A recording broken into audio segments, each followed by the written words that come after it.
Hello friend, welcome to OWS એટલે કે online work solution. તો મિત્રો, આજના વિડીયોમાં આપણે વાત કરીશું કે જે મિત્રો પોસ્ટ વિભાગ દ્વારા ભરતી બહાર પાડવામાં આવેલ છે તેના માટે આપણે ઓનલાઈન અરજી ફોર્મ કેવી રીતે ભરી શકાય તેના વિશે એક સંપૂર્ણ ડિટેલમાં વિડીયો અપલોડ કરેલ હતો, જેમાં ઘણા બધા વિદ્યાર્થી મિત્રોની કોમેન્ટ હતી કે મારે આટલા ટકાવારી છે તો શું મને ચાન્સ લાગશે કે કેમ।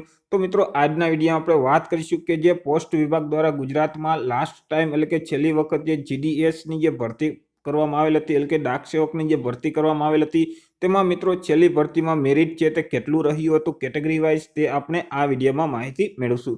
તો મિત્રો, વિડીયોની શરૂઆત કરી તે પહેલા વિડીયો ગમે તો અવશ્ય લાઇક કરી દેજો, તમારા મિત્ર સુધી શેર કરી દેજો, ચેનલમાં નવા હોય તો અવશ્ય ચેનલને સબસ્ક્રાઇબ કરી દેજો। અને હજુ પણ મિત્રો, જો તમે ઓનલાઈન અરજી ફોર્મ કેવી રીતે ભરી શકાય આ ભરતીમાં તેનો વિડીયો તમે નથી જોયો તો તેની લિંક આ જ વિડીયોની ડિસ્ક્રિપ્શનમાં અથવા તો આઈ બટન ઉપરથી મળી જશે, તે વિડીયો તમે અવશ્ય જોઈ શકશો।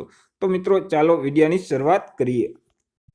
તો સૌથી પહેલા તો મિત્રો આપણે વાત કરીશું કે જ્યારે લાસ્ટ ટાઈમ ભરતી કરવામાં આવેલ હતી તો તેમાં મિત્રો કેટલી જગ્યા હતી, તો 2510 જેટલી જગ્યા હતી કે જ્યારે મિત્રો અત્યારે 1826 જગ્યા છે।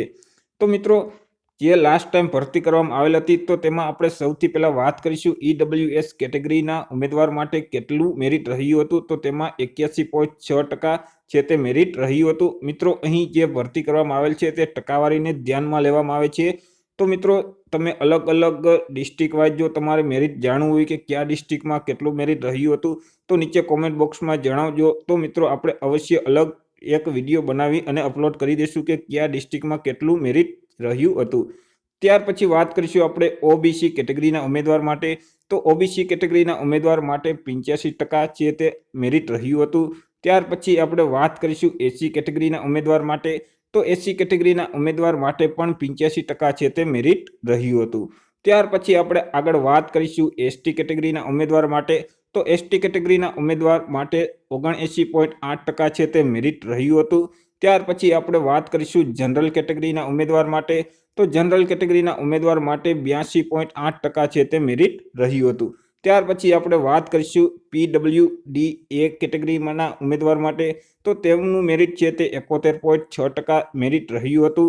ત્યાર પછી વાત કરીશું PWD કેટેગરીના ઉમેદવાર માટે।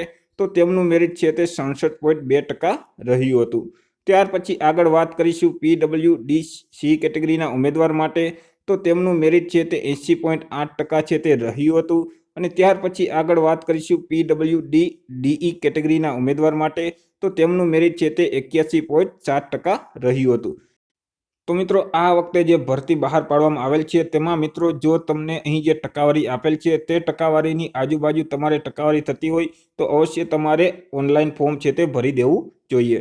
તો મિત્રો, આશા રાખું છું કે વિડીયો છે તે તમને પસંદ પડ્યો હશે। તો મિત્રો, વિડીયો પસંદ પડ્યો હોય તો અવશ્ય લાઇક કરી દેજો, તમારા મિત્ર સુધી શેર કરી દેજો, ચેનલમાં નવા હોય તો અવશ્ય ચેનલને સબસ્ક્રાઇબ કરી દેજો। અને હજુ પણ તમને જો કોઈ પણ પ્રકારનો પ્રશ્ન હોય તો અવશ્ય નીચે કોમેન્ટ બોક્સમાં જરૂર જણાવજો। જો મિત્રો તમારે ડિસ્ટ્રિક્ટ વાઇઝ કેટલું મેરિટ રહ્યું હતું તેની જાણકારી જોતી હોય, માહિતી જોતી હોય તો અવશ્ય નીચે કોમેન્ટ બોક્સમાં જરૂર જણાવજો। તો આપણે ડિસ્ટ્રિક્ટ વાઇઝ પણ વિડીયો બનાવીને અને અપલોડ કરીશું કે કયા ડિસ્ટ્રિક્ટમાં છેલ્લે કેટેગરી પ્રમાણે કેટલું મેરિટ રહ્યું હતું। તો મિત્રો, ફરી મળીશું એક નવા ટોપિક સાથે એક નવા જ વિડીયોમાં। ત્યાં સુધી જય હિન્દ।